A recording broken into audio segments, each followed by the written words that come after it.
Good morning, Lynx Survivalist here. Well, today I want to talk about some personal protection that you can carry, non-lethal protection that you can carry, because in this day and age, you can go jogging, you can go walking, running, even cycling with a friend, eating at a restaurant, just minding your business, parking your car, and you come across an individual who is either just aggressive, they had a bad day, they feel like venting on you, taking it out on you, or it could be someone with some ill intent. So let's take a look at some items that you can use uh, that can help defend yourself.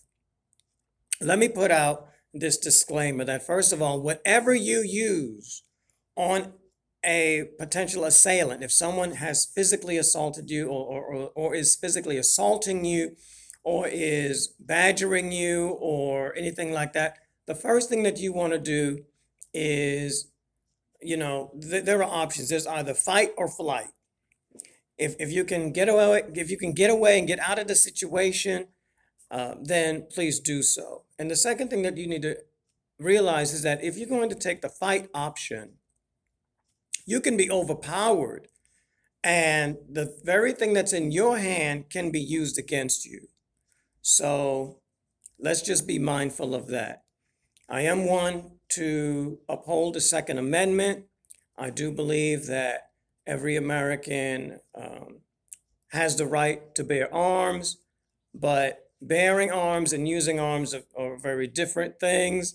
And if you don't have to use it, if you don't have to um, use lethal force, then don't, you know. Okay, so let's get to it. I like tactile gloves. These gloves are tactile gloves. What do I mean by tactile gloves? They're very thin, uh, very easy to put on. You may not have time to put on tactile gloves, but I'm just saying, if you're in a situation where you've got a moment of time, okay, you got time on your hands, you always want to wear gloves. Gloves really, really help, especially when you're holding an item in your hand. Okay, so these are tactile gloves. They're very tough, almost like sandpaper. You know, you can make a good fist out of it. All right, so here we have pepper gel. This is pepper gel. There's a glass breaker on the other side of it in case of an emergency. You're stuck in a vehicle and you need to get out of the vehicle. It also contains a blade, an internal blade that can cut the seatbelt strap if you're stuck in the car, if you were caught in a car wreck and you got to get out. But this is pepper gel spray. The nozzle is here. The depressor is here and the nozzle is right here.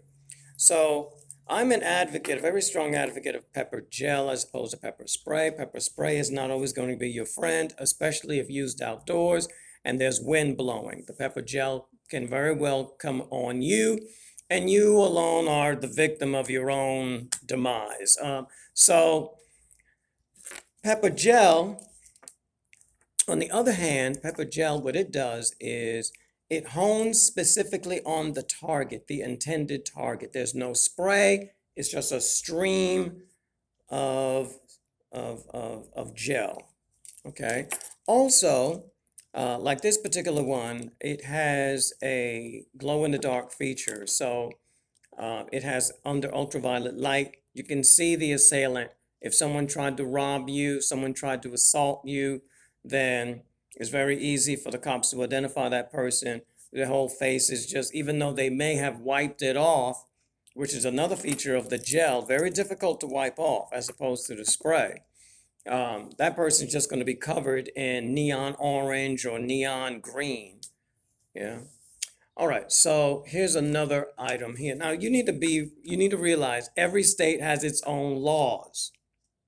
Some states do not allow you to carry items like brass knuckles or anything like that. Um, Other states are a little more lenient, okay? So here we have a baton. A baton, it's a collapsible baton. It can easily come out of the case. You slide it out. And then when you flick it, it ends up like 3 or 4 times the